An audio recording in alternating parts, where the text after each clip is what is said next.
আজকের গল্প আয়নার মুখ। জিভ দেখি অনেক কষ্ট করে জিভ বেরোলো। জোরে নিঃশ্বাস, জোরে জোরে বলতে বলতে মুখ ব্যথা হয়ে গেল ডাক্তারবাবুর। দেখে তো তেমন কিছু মনে হচ্ছে না, কিন্তু রাতারাতি লোকটার হলো কি? চিনতে পারছে না, কথা বলছে না, এপাশ ওপাশ করে দেখেও কিছু পেল না। মনে হচ্ছে পুরো ফিউজ উড়ে গেছে। ফাঁকা দৃষ্টির দিকে তাকিয়ে নিজের দিকে আঙুল তুলে জিজ্ঞাসা করলেন, আমাকে চেনেন? ৩৩ রকম কপালে মুখে ভাঁজ ফেলে হুলোবাবু মাথা নাড়েন, না চিনি না। এ তো সাড়ে সর্বনাশ। উল্টে খাটে বসেই ঘরের 10 জোড়া চোখকে ডাক্তারের দিকে আঙুল দেখিয়ে জিজ্ঞাসা করল, ইনি কে? লে হালুয়া। মেমোরি কত দূর মুছে গেছে কে জানে। ভয়ঙ্কর ময়দান কাঁপানো নেতা হলধর হালুইকর ওরফে হুলোবাবু, একদম ভিজে নেতা। ছেলের দিকে চেয়ে করুণ স্বরে বায়না করলে, জল খাবো।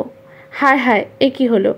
হুলোর মতো ল্যাজ ফুলিয়ে কথায় কথায় যা রাগ প্রকাশ পেত আর লোকের কাপড় চোপড়ে বিচ্ছিরি অবস্থা হতো, সেই কিনা একদম যাচ্ছে তাই রকম ক্যাবলা কার্তিক সেজে বসে আছে।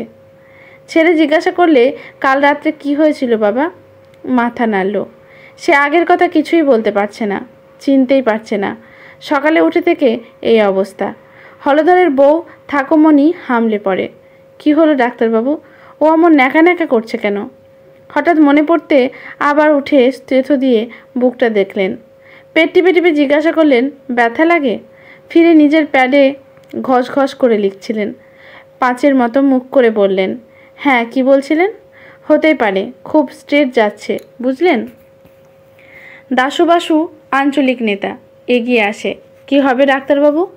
সামনে কত উন্নয়নের কাজ পড়ে আছে, এই সময় এরকম হলে চলবে? ডাক্তারবাবুও চাপে, একটু নার্ভাস। বললেন, সেই তো বুঝতে পারছি না কি এমন হলো। রাতে কি হয়েছিল জানতে হবে, ভীষণ রহস্য। যাই হোক, নার্ভের ওপর চাপে এসব হচ্ছে। ভিটামিন আর ঘুমের ওষুধ দিলাম। ঘুমের ওষুধ? আর্তনাদ করে ওঠে হুলোবাবু। না না, ঘুমের ওষুধ না। ঘর ভর্তি লোক অবাক হয়ে যায় ওর মুখের দিকে তাকায়। ঘুমের ওষুধ কী দোষ করলো? দলের এক নেতা হলধরের বউকে চাপা গলায় বললে, কিছু চিন্তা করবেন না বৌদি, এই সময় এই রকম হয়। কিছুতেই ঘুমের ওষুধ খেতে চায় না, সব সিমটম মিলে যাচ্ছে। কোন সিমটম? ডাক্তার প্রেসক্রিপশানে বোঝাতে থাকে। কতগুলো টেস্ট দিয়ে গেলাম, করিয়ে নিয়ে আসবেন। লিখে আর বেশিক্ষণ ফিসের জন্য দাঁড়ালেন না, হুড়মুড় করে বেরিয়ে বারান্দায় এলেন। দলের ছেলেরা মুখে নখ কাটছে। ডান হাত ভজহরি বললে, বলুন ডাক্তারবাবু, কলকাতায় সেরা ডাক্তার কে আছে নাম বলুন। তাকে ডাকতে হবে, বসে থাকলে চলবে না, বসকে দাঁড় করাতেই হবে। ঠাকুমণি খাবার নিয়ে এলে বিছানার পাশে, ডিম সেদ্ধ, সবজি সেদ্ধ, বেকন বিট সসে হুলোবাবু মুখ ঘুরিয়ে নেন। ঠাকুমণি অদূরে গলায় বলেন, খেয়ে নাও। না খেলে জোর হবে কি করে? দেখো দেখি পার্টির কাজ কি করে করবে, কত কাজ পড়ে আছে। সোনামণি খেয়ে নাও বাবা। হুলোবাবু একদম শিশুর মতন হয়ে গেছে। অন্যদিকে তাকিয়ে বায়না করলে, আমি রুটি আর শাক ভাজা খাবো। চমকে ওঠে 30 বছরের পুরনো বউ। কি বলছো গো, কোনোদিন খেয়েছো তুমি? ইস ছি, কি বিচ্ছিরি খেতে তুমি জানো না? বমি করে ফেলবে শেষে। জেনে শুনে আমি দিতে পারবো না। একটু দম নিয়ে গলা নামিয়ে বোঝায়, আচ্ছা এখন এগুলো খেয়ে নাও, পরে আমি তোমার মেনুর ব্যবস্থা করব। না না, মুখ ঘুরিয়ে রাখে হুলোবাবু। ধৈর্য হারালে চলবে না। ঠাকুমণি জিজ্ঞাসা করে, তাহলে দুপুরে কি খাবে? এবার ঘরে বোমা ফেলে হুলোবাবু, পান্তা ভাত, ডালের বড়া আর কাঁচা পেঁয়াজ। আবার কাঁদো কাঁদো মুখ হয়ে যায় ঠাকুমণির, কিন্তু নিজেকে সামলে নেয় এই ঘোর বিপদে। করুণ স্বরে বলে, তুমি পারবে খেতে? কোনোদিন পান্তা ভাত খেয়েছো? শুধু দেখেছো খেতে। তবে তার থেকে বলি কি, দুটো মাছ ভেজে খাও রোজকার মতো, পেটটাও ভরবে আর ঠান্ডা হবে শরীর। হুলোবাবু আবার মুখ ঘোরায়, এরকম হলে তো মুশকিল। 7 পুরুষের জমিদার, তার ওপর নেতা মানুষ, কি করে মুখের সামনে ধরে পান্তা ভাত? শুধু তাই নয়, তাহলে তো বাড়ির সবাইকে, মানে ছেলে মেয়েকেও নিজেকে তো তাই খেতে হয়। ভয়ে গা শিউরে ওঠে। পান্তা ভাত আর ডালের বড়া, ওফ অসম্ভব। হুলুবাবু আজ কারোর সঙ্গে দেখা করছে না, পার্টির নেতারা তাই জানিয়েছে। সারাদিন বিশ্রাম, কারণ কাল জনসভা আছে। ঠাকুরমণি স্নান করতে পাঠিয়েছিল জোর করে। একটু পরে হাউমাউ করে বেরিয়ে এলে। কি হলো, কি হলো? না, আমি উঠোনে মুখ ধোবো। ঠাকুরমণি বাথরুমে ঢোকে। না, তেমন তো কিছু নেই, কোনো টিকটিকি আরশোলা কিছুই নেই। তাহলে উঠোনে জল এনে মুখ ধুয়ে হুলুবাবু চিৎকার করে ওঠে, ওকে সরাও, ওকে সরাও। কাকে সরাবো? অসহায় হয় ছেলে বউ। আমি বড় বড় বাইরে যাব, ওকে সরাও। ছেলে ফোন করলে ডাক্তারবাবুকে। উনি জিজ্ঞাসা করলেন, কি কি আছে বাথরুমে? আয়না আছে বাথরুমে। আছে তো, বিরাট দেওয়াল জোড়া আছে। তাহলে ওইটাই সরাতে বলছে। আশ্চর্য, কেন? বাবার কি পুরো মাথাটাই? উনি নিজের প্রতিবিম্বই দেখতে চাইছেন না। আয়নায় মানুষ ভালো অবস্থায় চেয়ে দেখে, নিজেদের খারাপ মুখ দেখতে চায় না। তাই খুলে দিন, না হলে শেষে বুঝতেই পারছেন তো। উঠোনেই বড় বাইরে। বুঝেছি বুঝেছি। ছেলে ফোন ছেড়ে দৌড়ে গিয়ে আয়না খোলার ব্যবস্থা করে। ঠাকুরমণির দাঁড়িয়ে দাঁড়িয়ে টস টস করে চোখ থেকে জল গড়িয়ে পড়ে। বরাবর আয়নার বড় শখ। হলধর নিজেই বলেছিল, ওর ছোটবেলার ঘরে দুটো ছোট আয়না ছিল। একটা 4 ইঞ্চি গোল স্ট্যান্ড দেওয়া, দাড়ি কামানো, চুল আঁচড়ানো সব হতো আর মায়ের সিঁদুরদানির মধ্যে। সেই ছোটবেলা থেকেই শখ বড় আয়নার। আর এখন তো বাথরুম, শোবার ঘর, বসার ঘর সব জায়গাতেই আয়না। মাঝে মাঝে তাকিয়ে নিজেকে দেখে নেয়, বড় আনন্দ পায় তাতে। যত ক্ষমতা বাড়ছে তত আয়নার সময় বাড়ছে। আর এখন একই বলছে মানুষটা, যা কোনো দিন করে না। সেই সারাদিন গুম হয়ে আধশো অবস্থায় কাটিয়ে রাতে খেয়ে দিয়ে বই নিয়ে বসলে।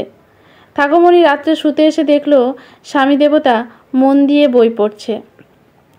পান খেতে খেতে বিছানায় পা ঝুলিয়ে বসে বললে, কি গো, আজ এখনো ঘুমাওনি? কোনো উত্তর নেই। লোকটা সারাদিন বিশেষ কথাও বলেনি। পা টিপে টিপে পিছনে গিয়ে কাঁধে হাত রেখে হেসে বললে, কি পড়ছো গো? তোমার রাজনীতি, ধর্ম? হুলুবাবু শুধু বইয়ের প্রথম পাতা তুলে দেখিয়ে আবার গোগ্রাসে গিলতে থাকে। হায় হায়, প্রায় ধূপ করে দম আটকে যায়। ইস, এত ঠাকুরমার ঝুলি। ইস, একেবারে মাথাটা গেছে। কি হবে? বসেই রইল, গুড় ছুঁড়ো না পর্যন্ত। কি হয়েছে আমায় বলো। হুলুবাবু এড়িয়ে যায়, গুম হয়ে বসে থাকে। ঠাকুরমণি কিছুক্ষণ বোঝানোর পর হাল ছেড়ে দেয়। ঘুম চোখে টেনে আসছে। পরদিন সেই অচেনার মতোই ব্যবহার করছে, একদম চুপ। ঠাকুরমণির খারাপই লাগছে, এত যত্ন আত্তি করার পরও এরকম। শহরের 1 নম্বর সাইকিয়াট্রিস্ট সবাইকে বার করে দিয়ে ঘর থেকে চেয়ারটা সামনে এনে হাসি মুখে বললেন, হলধরবাবু, রিল্যাক্স, খুলে বলুন, আপনার অসুবিধে কী হচ্ছে? একটু চুপ থেকে এদিক ওদিক তাকিয়ে সশস্ত্র গলায় বললেন, ডাক্তারবাবু, চোখ বুঝতে পারছি না। কেন পারছেন না? নার্ভ কাজ করছে না। চোখ বুঝলেই শুধু অনেক মানুষের হাত এগিয়ে আসছে। আর কি দেখছেন? ওরা কিছু বলছে না, শুধু হাত বাড়াচ্ছে। হালকা হাসি দিয়ে আশ্বস্ত করেন, হাত বাড়ালে আর কি হবে? ভালোবাসে তাই কাছে আসতে চাইছে। ব্যাপারটা তার নয়। হাত বাড়িয়ে ছোঁয়ার চেষ্টাটা অন্য রকম। দম বন্ধ লাগছে। ওদের হাতগুলো গলার দিকে চেপে ধরলে। সহ্য করতে পারছি না, বাড়ির লোক বুঝবে না। ডাক্তার একটু চিন্তা করে বললেন, আপনি কিছুদিন বিশ্রাম নিন, কোথাও বেড়াতে চলে যান, রোজ ঘুমের ওষুধ খান, ঠিক হয়ে যাবে। মলিন হাসি খেলে যায় মুখে। মাথা ঝাঁকিয়ে করুণ মুখে বলে, এখানে কোনো বিশ্রাম হয় না, একমাত্র শেষ বিশ্রাম বাদে। ছুটি নেওয়া যায় না। কেন? ছুটি নিলে আপনি খেলা থেকে বাদ। ভয়ানক খেলা, একবার নামলে শেষ তো মৃত্যুতে। ডাক্তারবাবুকে চিন্তিত দেখায়। বলেন, আপনাকে এলাকার মানুষ ভালোবাসে। আগে তো তাই জানতাম, এখন মনে হচ্ছে ভয় পেত। আর এখন আমি ওদের ভয় পাচ্ছি। ভালোবাসা নেই, শুধু দেওয়া নেওয়ার সম্বন্ধ আছে, আপনি বুঝবেন না। পরদিন এক সেনাপতি জানালে হুলোবাবুর মতো আর এক মহান নেতা সত্য সেনাপতির ব্যবহার ঘুম থেকে ওঠার পর থেকে একই সঙ্গে বিচ্ছিরি ও বেয়াদব। সে আবার পার্টির লোক দেখলেই কামড়াতে যাচ্ছে। একজনের গায়ে নখের আঁচড় দিয়ে দিয়েছে, কারণ তিনি নাকি ভোটের কথা বলতে এসেছিলেন। অনেক কষ্টে ছাড়া পায়, আর মাঝে মাঝেই বলছে, ফেরত দিবি না, ফেরত দিবি না। কি ফেরত বলতে পারছে না। আরেকজন হঠাৎ সকালে উঠে হিমালয় পাড়ি দিয়েছে। সবার একটা জিনিসে মিল, কেউ আয়না সহ্য করতে পারছে না।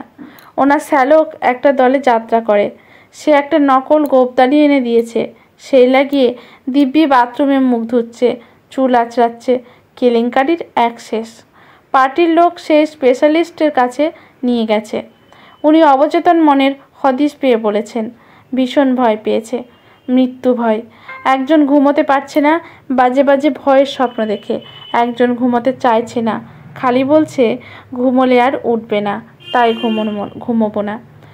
কড়া রোজের ঘুমের ওষুধ খেয়ে ঝিমোচ্ছে, কিছুতেই ঘুমাবে না, ঘুম পাচ্ছে, হাত পা অবশ হয়ে আসছে, আর উনি পা ছড়িয়ে ভেউ ভেউ করে।